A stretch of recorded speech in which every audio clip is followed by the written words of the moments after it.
I did this all wrong. It was zoomed in.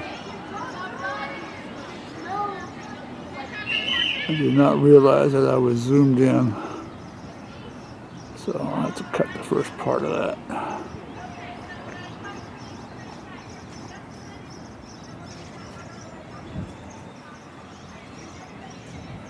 Anyway, this is the Fryron Palace. I think it was built by the British and then occupied by the British governor until he kicked his ass out. And I think our governor moved in there. I could be wrong. I'll find out on the tour.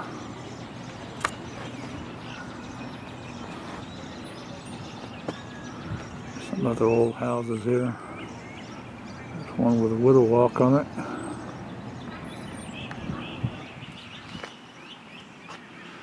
Now I'll take some photos.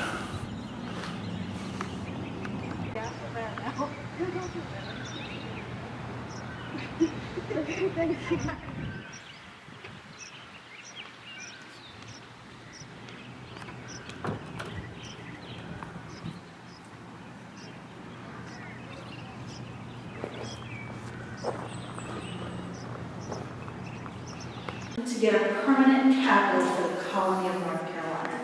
Up until this point, it had moved from city to city to city, and they wanted something very permanent. So Tryon looked around, and he chose Newburgh because of the prime location. He likes the rivers, it's great for trade. He also liked seafood, but what he didn't like was the fact that he showed up here in the middle of summer when it was very hot and very humid, and he didn't like the weather. But the king told him to do it, so he came. He got his architect, John Hawks, to draw up the blueprints, and it was finished in 1770. Wow, I did not see you out there. We're late. So sorry. Wonderful for keeping out the light, as you can see. Got a little bit less burn in here. Keeps out the cold, but it's also really good for hurricane season. And we still use them for hurricane season today. You can check out the butler's office. And then we're going to head right over to the library. Butler's office.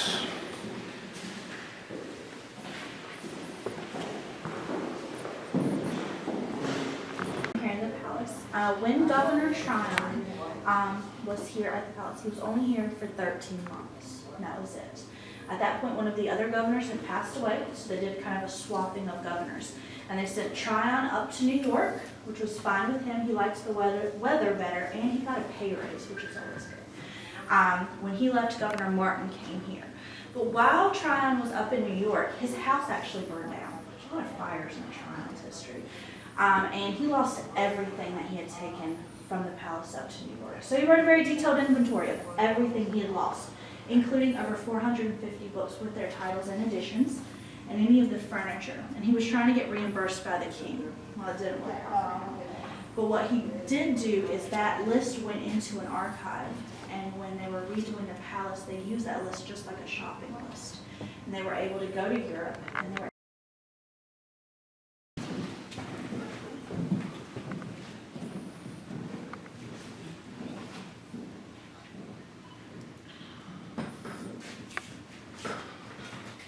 feel free to take pictures. Do you know anything about the?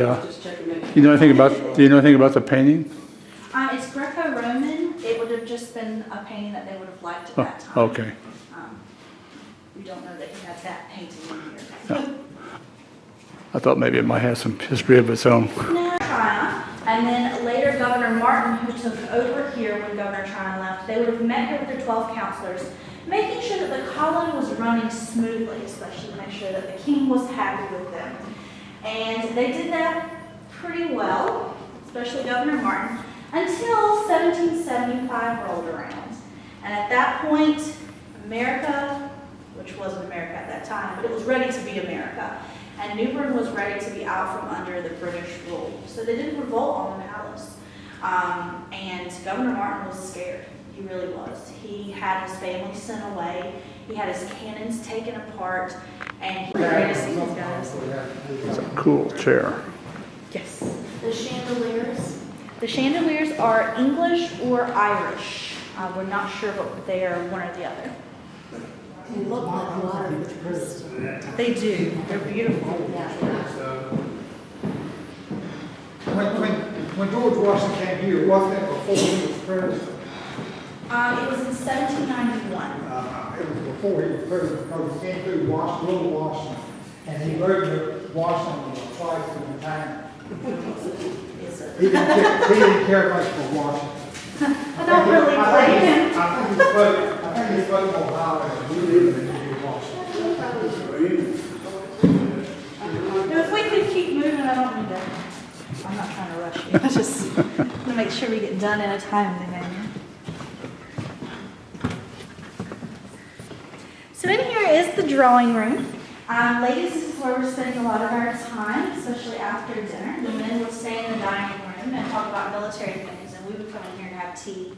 We might play the spinet here. We might play cards. The gentlemen may come join us later and play the violin and the flute.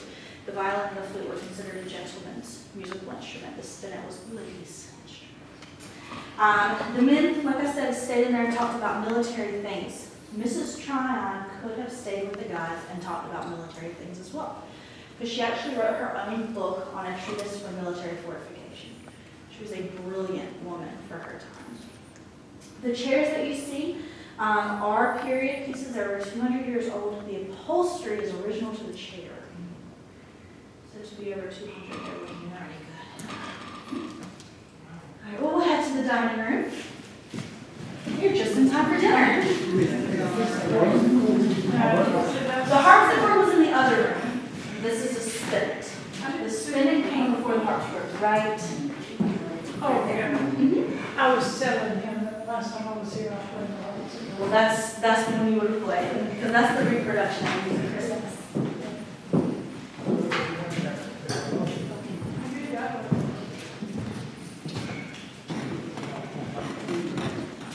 Yeah.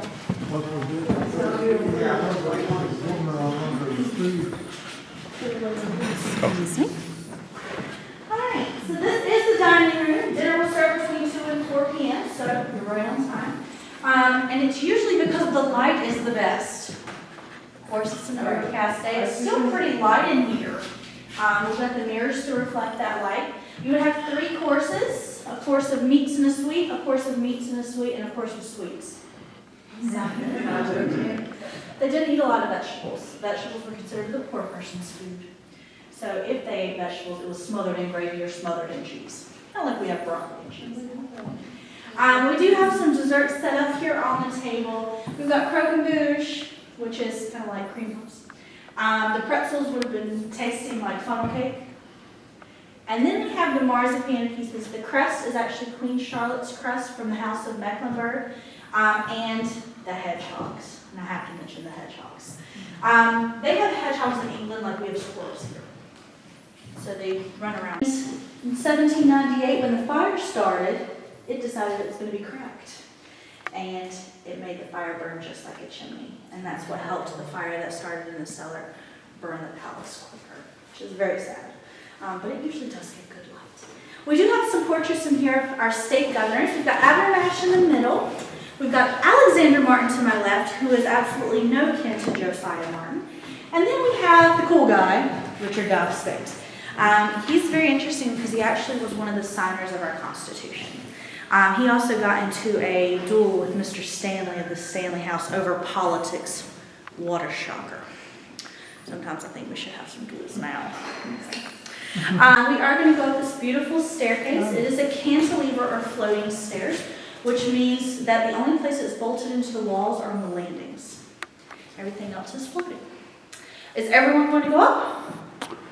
All right. Well, this is something you do get to touch. Please hold on to the railings. I think I may pass on that. All right. Well, you can actually go right back through those double doors. Okay. And somebody can let you out. Let me make sure there is someone here. Sylvia, I've got a gentleman that is not worth going on, so he may want to and I'll get you a book. Okay, I kind of left the rest of the tour, going to a couple other houses. I didn't go upstairs. It's just too hard to get up and down those stairs. So I'll just do some of these gardens. Try to get it in before it starts raining.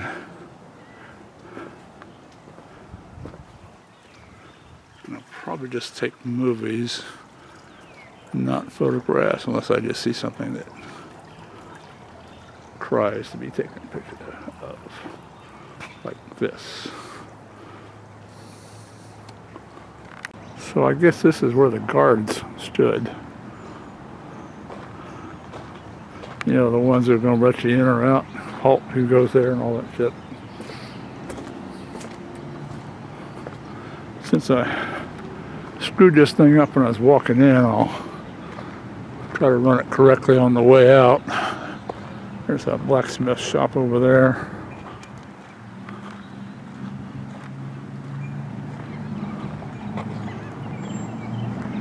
Yeah, there's a couple other houses you can take a tour of, but it'll just be period furniture, and they'll have a story about the owners. And hell, I never heard of this guy until I got here. So, and it's not even the original building.